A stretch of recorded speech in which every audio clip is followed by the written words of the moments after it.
Ma'am, alam niyo maganda hong maitanong ko po ito sa inyo at maipagtanggol po ninyo yung pamilya po ninyo at saka yung anak po ninyo. Kasi alam niyo na, ma'am, I think alam niyo rin po ito. Kasi di ba kumalat na ano raw, ito yung mga sinasabi, yung mga sabungero ay involved daw ha, ma'am, sa dayaan daw. Yes, ma'am. Ano po ba ito, ma'am, na ini-involve daw yung mga ito sa isang malaking sindikato or dayaan sa sabong? Eh, wala po kaming alam dyan. Kung talagang involved yung aking anak, sana may demanda, may huli, dali nila. Bigyan ng due process. Di ba? Ikulong. Opo. Yun ang ano namin. Pero, kumitil sila ng walang kalaban-laban.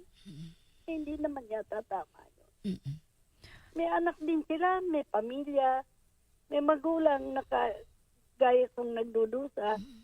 Kahit na anong pilit ko na huwag kong isipin, huwag kong ano, natural lang dahil may isip naman kami. Talagang masakit, ma'am. Opo.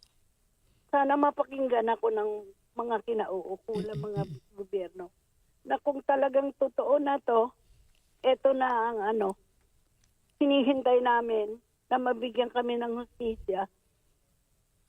Dapat maparusahan ito para hindi na pagparisen. Pagparisan ng kung sino mang may mga masasamang kalooban na ganyan.